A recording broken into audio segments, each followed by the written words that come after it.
Hey there, welcome. This is Pillow Talk with Tanya, a show where each week I'll be inviting you into my bed to have a little chat about love and relationships. This week I'm talking about how we show up for our partners when they're having a bad day, and how we like to be comforted when we're having a case of the blues.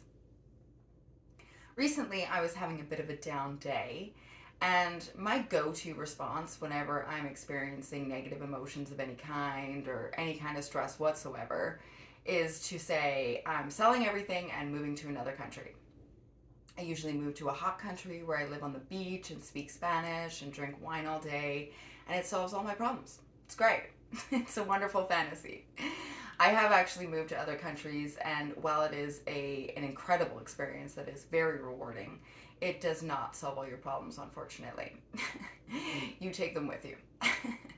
But I highly recommend it anyways. So, armed with this go to response, I go to my boyfriend and I say, that's it. I'm selling everything, moving to Argentina, as I always do. And he says, oh, well, I'll miss you, but I'll come visit. And jokingly, obviously, and it made me laugh. Humor is always a good way to make me feel better, so it did. But then we got to talking about what I was actually upset about, and he did the thing that everyone does in that situation. He tried to cheer me up, and he tried to help me problem solve. It's a very human response. I think we all do it when someone comes to us looking for comfort. Even the other day, when I was talking to a friend who seemed a bit down, I noticed I was doing the exact same thing. And when I noticed I was doing that, I was like, oh, do you think this is what he needs right now? Is this actually helping? Because in the situation with my boyfriend, it wasn't what I needed, it wasn't what I was looking for. Often, when you're feeling a negative emotion, I feel like you need to sit with it and experience it before you can let go of it. And the whole idea of cheering someone up, while it is very well intentioned, I mean, I had good intentions when I was trying to cheer my friend up. You have empathy. You've been there. You've been in a bad mood. You've been sad, and you just want them to not be. You're trying to turn it around for them, make them happy. But even though that intention is good, it's not actually what they need. Because, like I say, you need to sit in the emotion. I used to get panic attacks. There was a short period of my life where I got panic attacks. It was terrible. If you've ever had one, you know what I mean. They're horrible. But the best advice, thank God I don't get them anymore. The best advice I ever got was someone said that the best or the quickest way through the panic attack is to experience the panic. You have to let it happen. The more you fight it, the more you push it away, the longer it will last, and the worse it will get. And it worked for me. It was really good advice. So even though it's terrifying, even though it's horrible, you have to sit in it. You have to experience it. And that's the quickest way to the other side. I think that's the same with sadness, overwhelm, frustration. I think you have to experience those emotions in order to get through them. So, like I say, while it's great to try and want someone to be happy and cheer them up, you're actually encouraging them to do the opposite of what will help them in the end. And problem solving is great. Sometimes you do want someone to help you problem solve. But oftentimes the problem either doesn't have a solution, like in my case, I was just feeling generally overwhelmed. I had a lot on the go. I was feeling stressed out and just kind of like I wanted to throw in the towel. But there was no real solution to that. It's just a time in my life. Sometimes there'll be nothing going on. Sometimes there's a lot going on. So you just have to get through it, right? But even if there was a solution to that problem, I probably would have already thought about it. I'd already evaluated the situation about 100 times. I'd weighed the pros and cons. I'd thought about the, ins and outs and what have yous.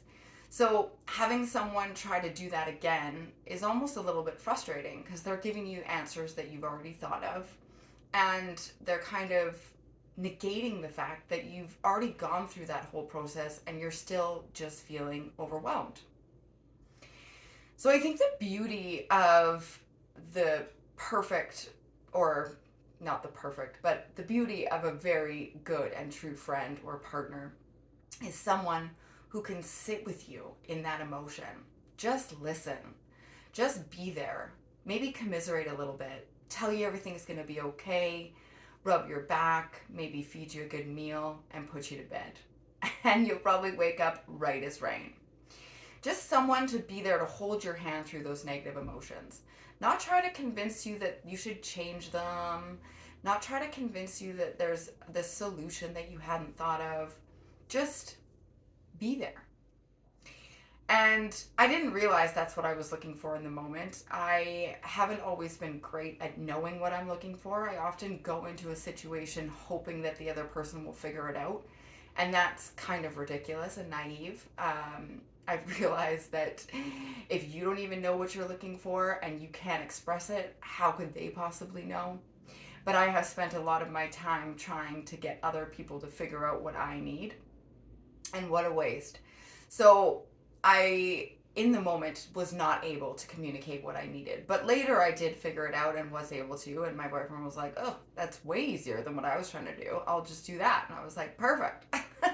Easy peasy, right? But yeah, at the time I didn't know. So it's great if you can like tune in, reflect. What do you actually need from this person in the moment? And just tell them. And if they can ask you, that's great too. Because sometimes it might change, you know? Sometimes it might be that you're looking for actual advice. Sometimes it might be that you're looking to be cheered up. So if they can stop and ask and be like, is this helping? Is this what you need? Or would you prefer something else? And if you can tell them what you need, great. I think that's the epitome of healthy communication and being able to support someone in the moment. So, even though trying to cheer someone up or help them problem solve is such a noble and sweet thing to do, I don't think it's always the best response. So, maybe if we can stop and ask them what they need and we can be in tune with what we're looking for, we'll get a better result out of the whole situation and feel better quicker. Because that's kind of the whole point, right? How do we feel better quicker? That's my thoughts on it, anyways. But I'm curious what you think and how you feel about it. Do you have a go to response when you're having a bad day? Is it to move to another country? I think it's a good one. And how do you try to show up for your partner when they're feeling a bit down in the dumps? Do you ask and do they tell you? I'd love to hear your stories. Please share. And as always, keep voting in my weekly pillow polls. I love seeing your responses, so thank you. Like and subscribe if you want to see more, and I'll see you back in my bed next week.